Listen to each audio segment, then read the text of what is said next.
Yeah. So that's one of the biggest reasons why I came out with it. A lot of my brothers came out with it, and as the only reason why the 1% diamonds turned upside down.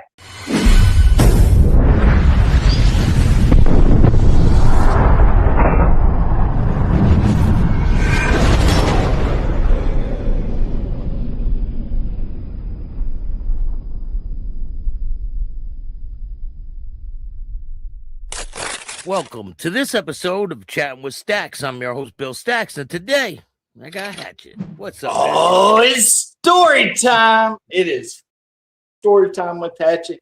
What's the story going to be about today? Shout out to your brother. You want to introduce your brother? Yeah, this is Ninja. He's one of my best brothers out there. How you doing, man? Good.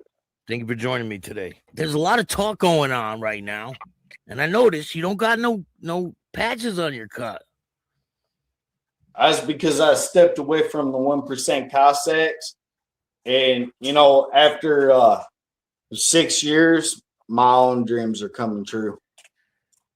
So damn, how did all this transpire? Like, that was your club. Like, you were the national president at one point, were you? Yeah. So I rose through ranks. I was a hang around.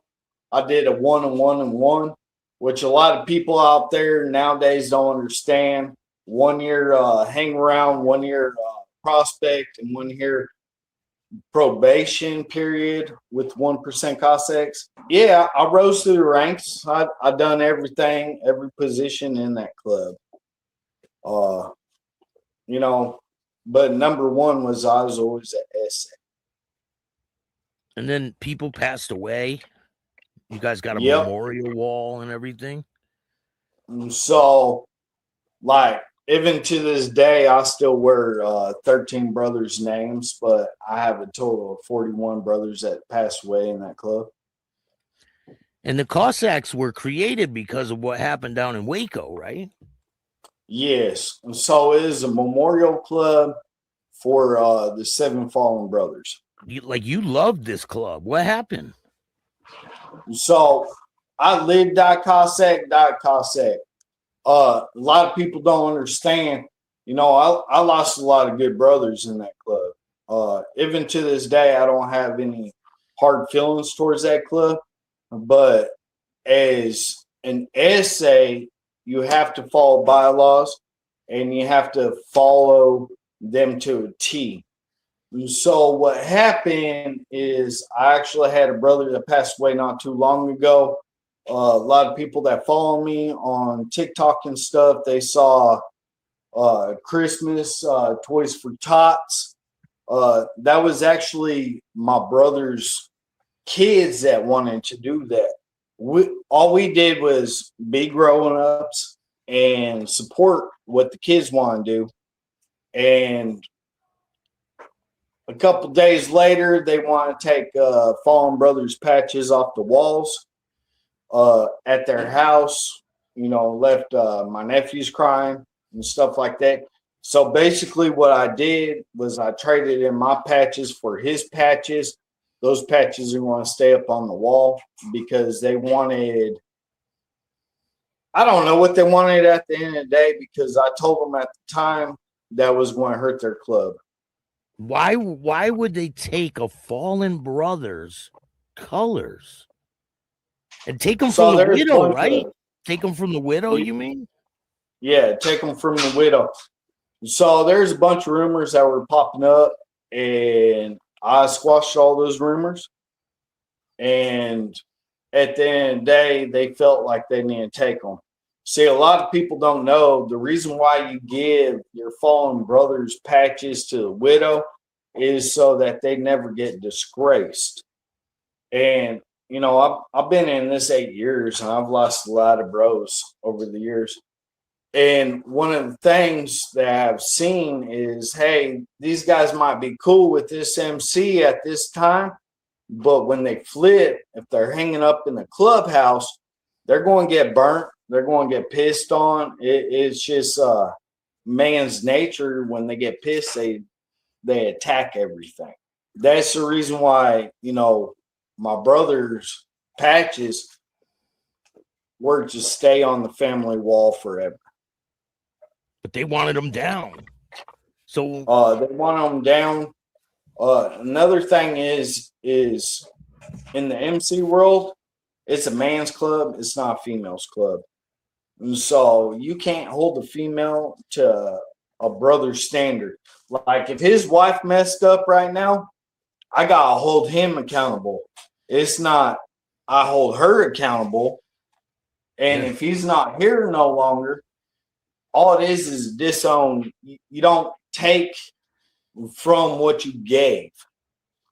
And that comes down to the morality of MC culture. A lot of people get all pissed off. Hey, you know, this old lady wants to be this way. She can get kicked out 90 days. She could get kicked out a year.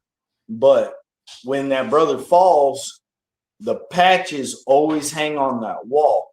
Tradition speaks where the patches, they're put on the wall. And when that woman passes away, she doesn't have an older child that even understands or is related into the MC culture.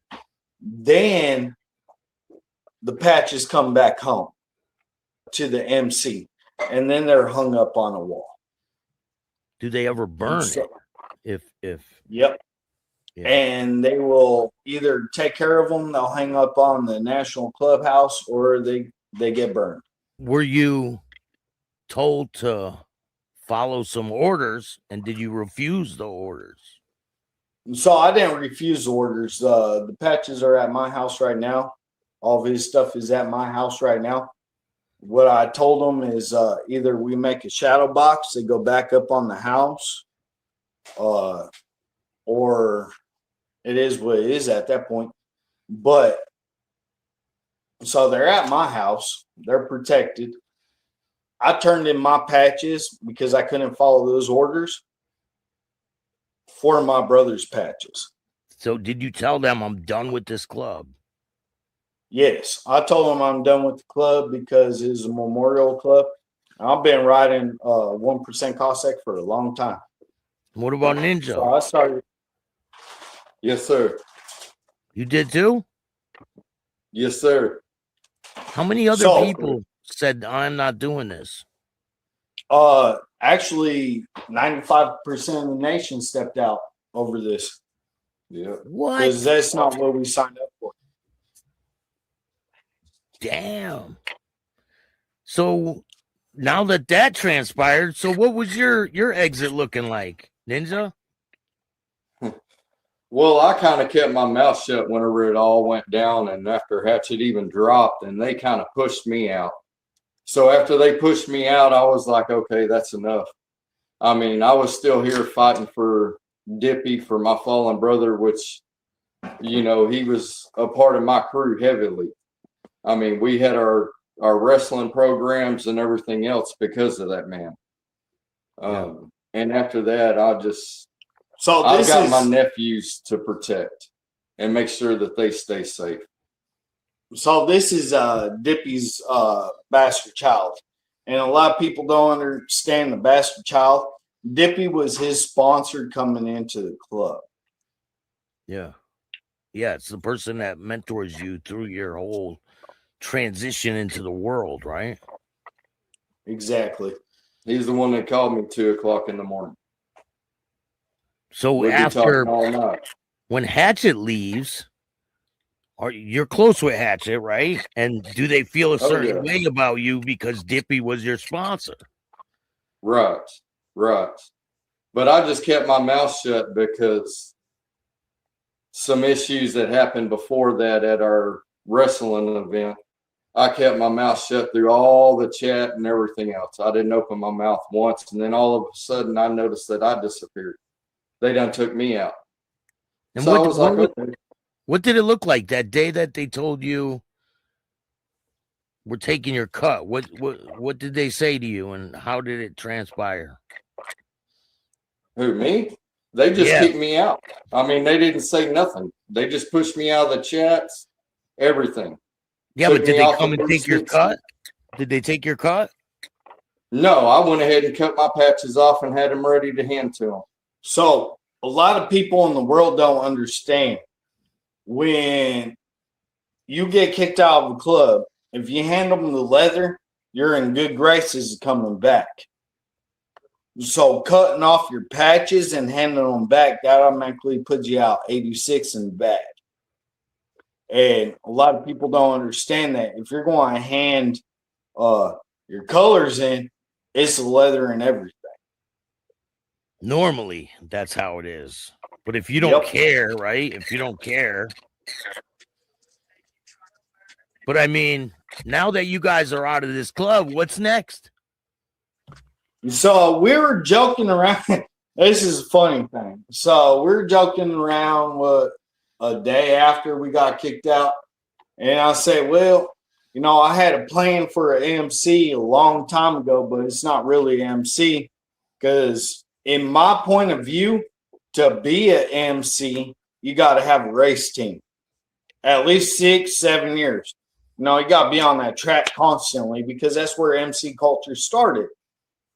And so I was joking around. I made a couple phone calls and, you know, some people actually leaked it on TikTok before it was even a thing. I was sitting there laughing. Well, I can't trust that motherfucker no more, right? So back before I even became a national president 5 years ago, me and a couple bros, Dippy being one of them, that's the reason why I was like, yeah, this will work. We came up with 0 F's given, right?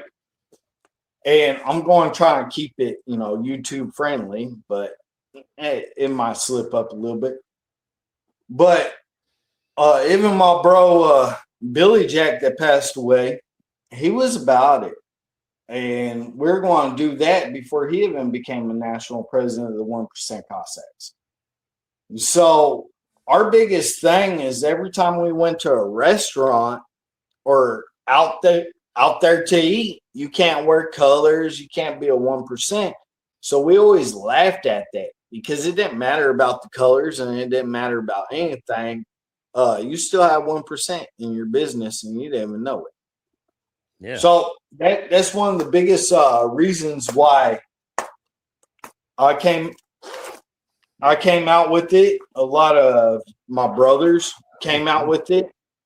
And as the only reason why the 1% diamonds turned upside down is I don't know how many times we went out to Colorado and we're out there playing. You're going to show it to you.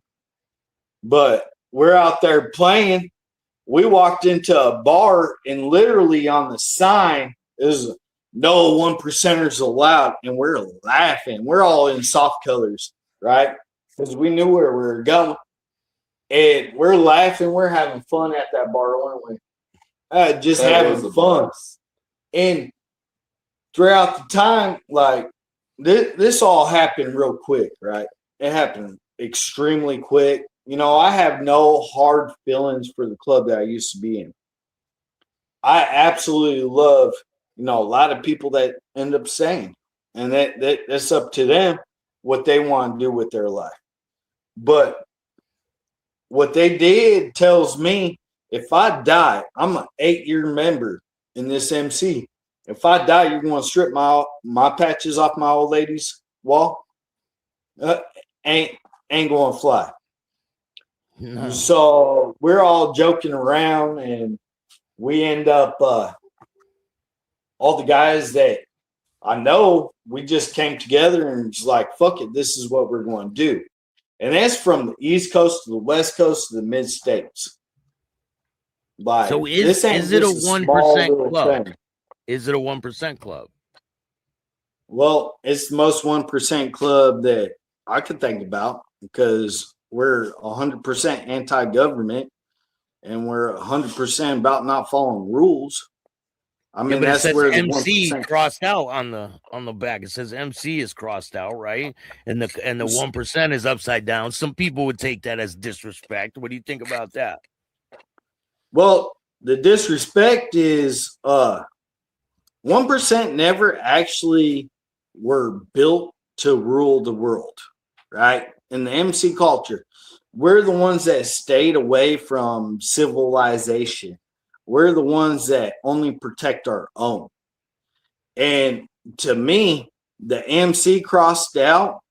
I don't have a race team. Do you have a race team? No, we don't have a race team. So if they want to earn that MC, you better have a race team for at least 7 years, 7 to 6 years, right?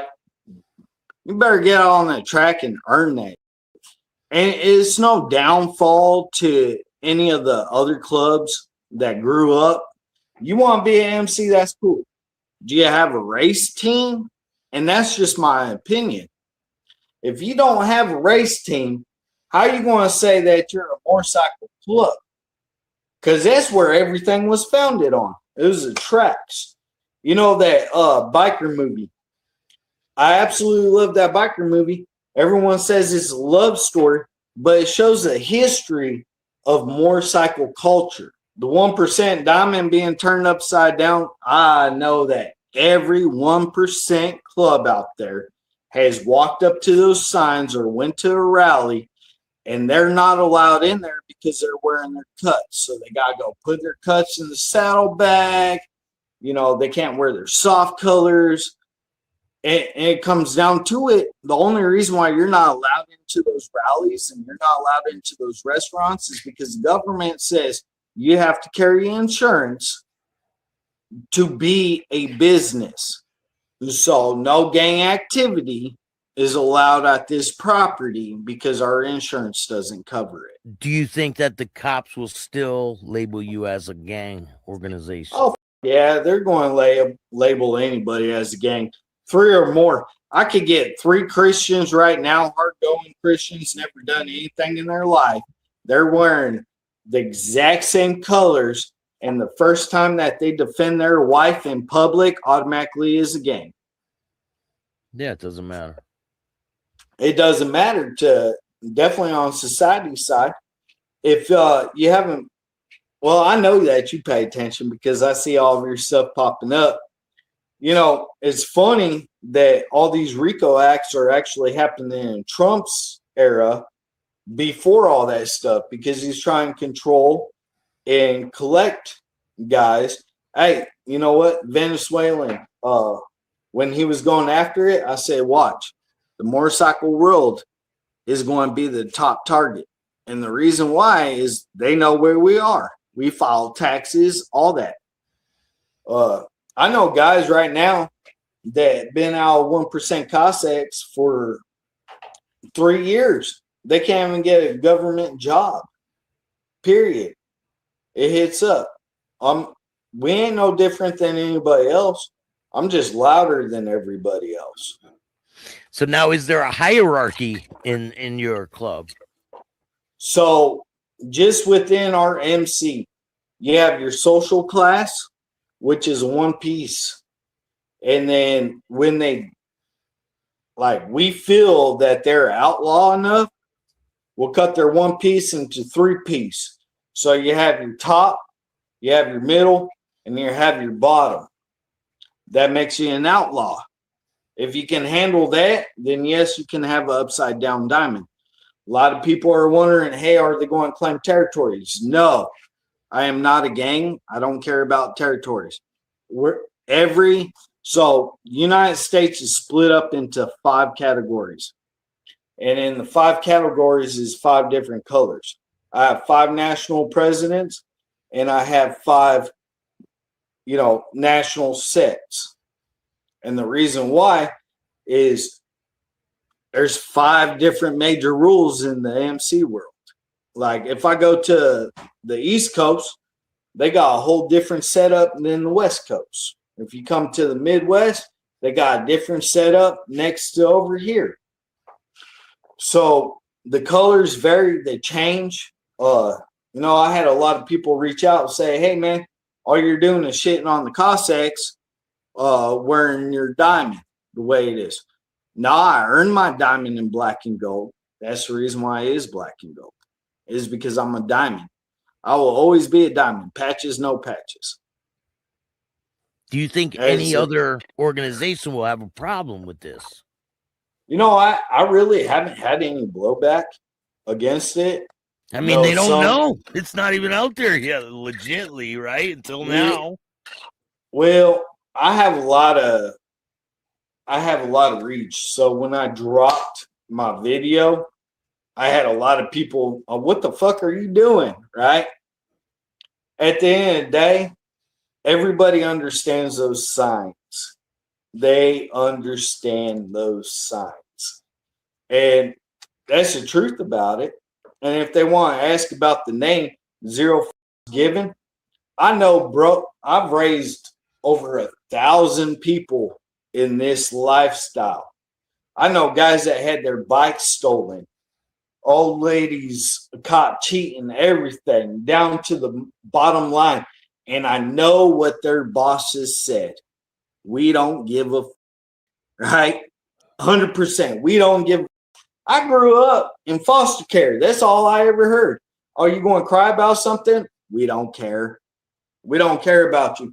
It's the biggest thing is that you have all these guys saying it, but you have a select few that says, hey, we actually do care about what is going on in your life. So you think Texas is going to be okay because you're not wearing a Texas rocker? There are certain protocols in Texas. So Texas is way different than every other state. You can fit 4 states in the state of Texas. Texas is a lot different. But you also got to remember, being a 8 member of the MC, you learn a lot of people. You learn their habits. You learn who to talk to and who don't to talk to. There are certain territories, they don't want you in because they're trying to reach out to the public and change the public size. In Texas, I don't think I'll have a problem. It's everywhere I don't live. I'd probably have a problem. So you got quite a lot of people that are involved with this. Yes, I have quite a lot of people that are involved with this. What's the plans for the future? Plans for the future is just do what we normally do. Fundraisers, we do that. My goal within hopefully this summer is to build a drag bike so we can race down the tracks and 6 years from now actually earn an actual MC. You guys gonna have a clubhouse wrestling events. Oh, you're still gonna do the wrestling events and things like that. Still going with wrestling. Trying to help the community. Yes. Oh, definitely. Definitely. Matter of fact, we have an event coming up on Easter that is for autistic kids. That's cool. So his son is autistic. And what was it, 4 o'clock when I got a call? Yeah. I got a call. CPS took his kids out of school, had them all locked up because he was acting funny, right? They mimic what they see. And so they're blaming him on a bunch of it. And I showed up, and this is exactly what the officer said. I mean, that little boy ran over, put on his jacket, put on his backpack, and was like, that's my Uncle Hatchet. I'm going with my Uncle Hatchet. They couldn't stop that boy if they even tried. And they're like, what's going on? I said, didn't you know he was autistic? Like, there is no public funding for autistic kids. And those kids, they'll mimic it. They start hanging out with older kids. They don't understand what they're doing, right? They're autistic. And with there being so many different kinds of autistic, they just don't know about it. It's too new. They're still learning, trying to figure out. A lot of kids are autistic, I've noticed. Exactly. Yep. And one of the biggest things like the police officer said, "Are you scared of your stepdad?" Because he's a stepdad, right? Yeah. And he's just going to answer yes to everything. They don't even know what this kid is on. You know, he's just out there. And as soon as they seen, he was beating on the doors and everything, come and see me. And it was 4 o'clock. I didn't even get here till 12 o'clock dealing with all them. And that officer come out and he said, "There's nothing wrong with this kid." I literally told the officer, I said, "Look, officer, he's autistic. He don't even know what's going on. All he knows is that you took him away from his mom and he don't even know what the hell's going on." They didn't even have him written down in the system that he was autistic. Yeah, that's crazy. And they need to have more. They need to have more, resources for kids like that, man. Yes. And that's our biggest thing come Easter. We're going to have Easter egg hunt. We're going to have wrestling for the kids. We're going to have DOA there. And all that money is going to sponsor autistic kids. Are you guys going to have a clubhouse? I don't believe in clubhouses. I really think they're deer feeders. And a lot of people actually get complacent. Like we out there riding all the time. You talked about that hierarchy, right? So at the beginning, yeah, you have foot soldiers and stuff like that. They're good. A lot of people are scared to get on motorcycles, definitely in Texas. Definitely in Texas because everything's fast paced. Cars are flying around. Deer, deer, hogs, you name it. It's out here. But you get going, and the outlaw style, they want to be about it. That's where you train them. And the upside down 1%, like all of us come from 1%. That's going to be wearing that patch. So it's a hierarchy system, but at the same time, everybody actually has a place in home here at Zero Foes. But what would you do if another big club came to you and said, "We want you to be a support club for us"? I come from two of the. So I have history with 2 clubs. I was in 2 clubs, and both clubs told every club, go screw yourself. That's what it takes to be in this. You know what I mean? Yeah. At the end of the day, I never took orders back then, and I ain't going to take orders now. Your guy on your entry that says, if you got your lunch money took in before your patches, you're going to get your lunch money took in after your patches, right? And that's the truth of it. He's been surrounded by how many enemies this whole time? Yeah, it's unreal. Even, I get feedback even from guys that used to fight just because of their patches. They actually like it. They're like, "I can't believe you're actually doing that. That's crazy as fuck." Just what it is. I got called out and I went to a whole different state. I got called out 3 days before that. Went to a whole state, rode the whole state, looking, just having fun. I was out there having fun, drinking all that stuff, and didn't see them. Got all videos though. Yeah, we got really good videos. Twinkleberries, right? At the time. Yep. You were hoping to run into the Twinkleberries. Yeah. Well, what's funny is Twiddle D and Twiddle Dumb. They said, "Why don't you start your own MC?" This is the 5th MC I've started. Like, we're not just by ourselves. I got 4 other MCs that I've started, and this is a proven fact how I started them. What about your nephew that was on TikTok? Is he with you guys now, or is he still? Oh yeah. Oh yeah. You want to come here, Nugget? Yeah, Nugget. This one. Yeah. On me. Hey, what's up, man? What's up, those Staxx? How you doing? Chilling. I'm doing good. That's one of my nephews. Are you talking about my nephew Biscuit? Yeah, Biscuit. Yeah, he's got the story time shirt on. Yeah, Oh, he does. Get over here. Don't Yeah, be yeah, shy. yeah. Story time. Recruits on too. This is Yep. story time. Oh, yeah. I play with him all the time. He's a Cowboys fan. But Biscuit. So Biscuit, you know, he's going to do his own thing. We helped set him up. He's running pretty good. He's going to do his own thing.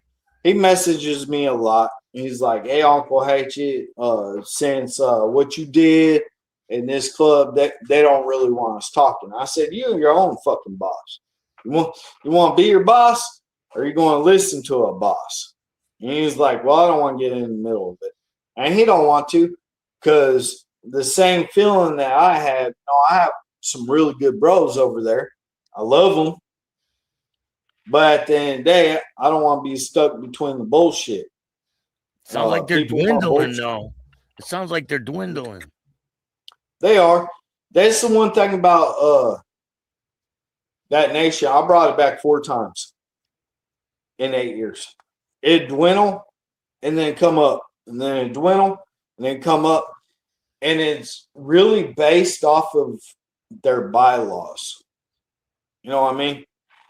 And when I came back, like I was with another nation, and I came back, I'll say, are we going to build it family, or are we going to build a gangster? I built it family because that's what everybody wanted.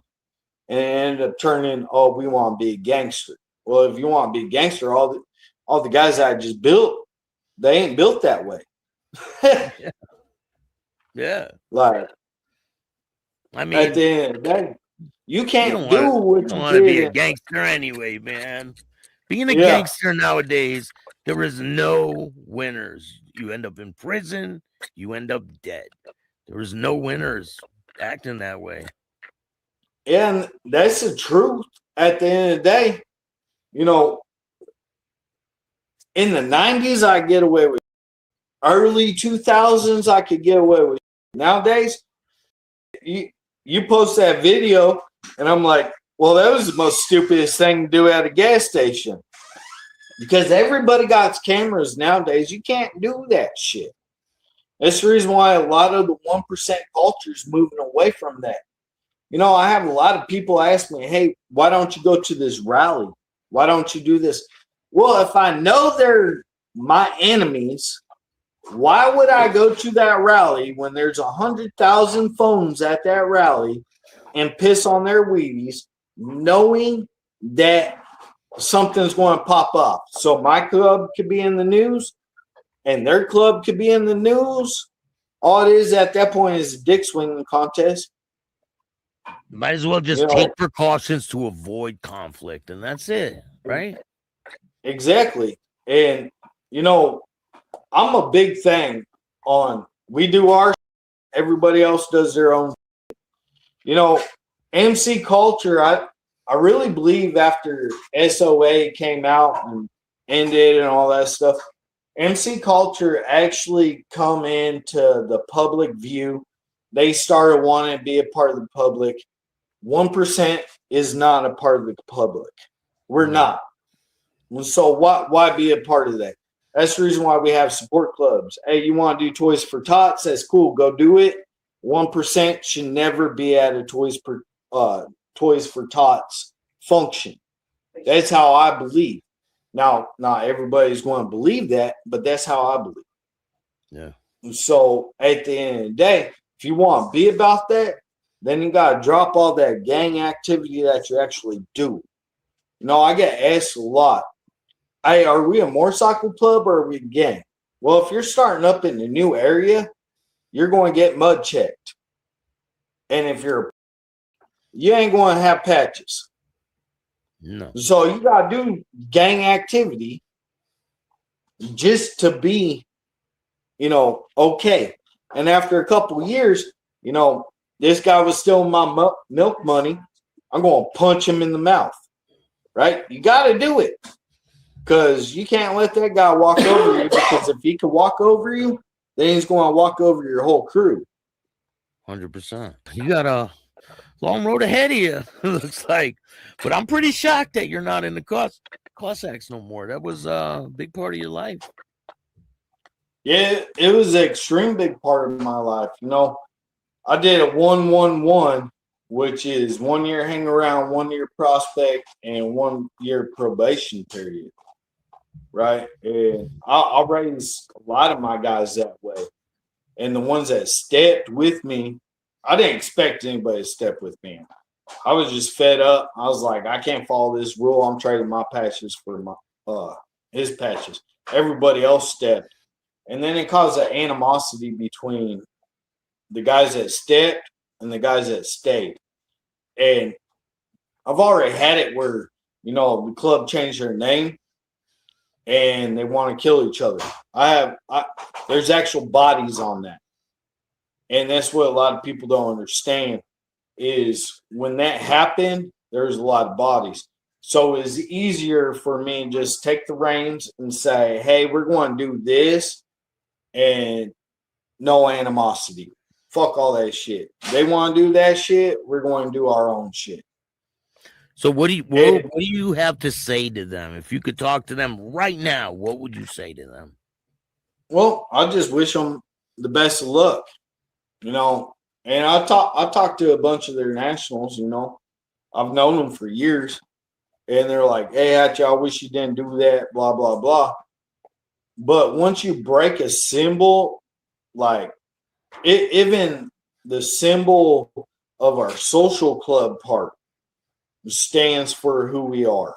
You know, the middle finger getting cut off by an arrow. Okay. The middle finger getting cut off by the arrow comes back from the French and the English wars. And what would happen is back in the day, archers would lose their middle finger, okay? If they're caught by the enemy forces, the enemy would raise their middle finger and say, hey, screw you.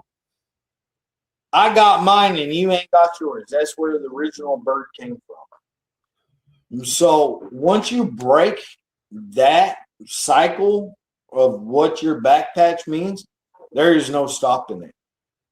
And that's what happened. They did that, and they actually picked the one brother that raised almost everybody on East Texas. And when they did that, boom, boom, boom. When they kicked Ninja out, Ninja wasn't even out. He was just waiting to get out punishment, right? When they did that, all the guys that he raised, boom, they dropped within seconds. There's a lot of guys, too. It is. And me being a nomad, I raised a lot of nomads. So are you out bad? No, they say I ain't out bad. Does it really matter? It doesn't. I cut off my patches. You know, when I was national president, I got voted out. I gave them my leather. But I cut off my patches. That means in the motorcycle community, that means that you're out bad because you got to turn in your leathers. So I'm big on history. I'm big on protocols. You know, a lot of people are like, hey, you got to go to COC. Well, I have a huge conspiracy theory about the COC.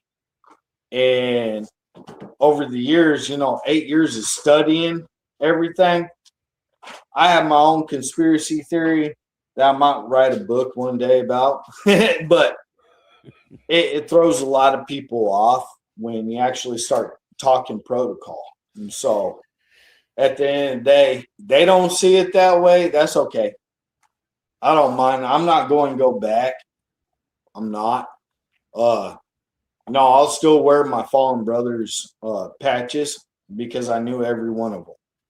And we're just going to continue going the way we were going. Yep. Matter of fact, in our chats, a lot of bros that came with us, not every bro came with us. Some others went to other MCs, right? Yeah. But in my chats where, they might have a hard feeling or something, I don't want to hear it. We're done. We're grown-ass men. Move on. We're going to go do our own. And that's how it is at the end of the day. We ain't going to dwell on what yesterday could have been.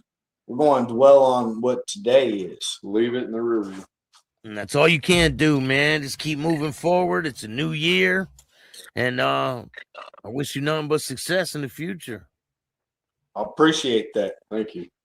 Yeah, thank you guys for coming on. I appreciate it. Not a problem. Is there anything else you want to say?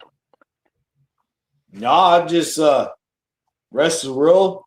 Y'all have a great New Year's and much love and respect. And Happy thank New you for Year's. coming on, Ninja. Appreciate you. Appreciate you, bud. Definitely. If you like this show, hit the like button, subscribe, hit the notification bell so you can get my videos every time they drop. And if you don't like this show, start your own podcast. Peace.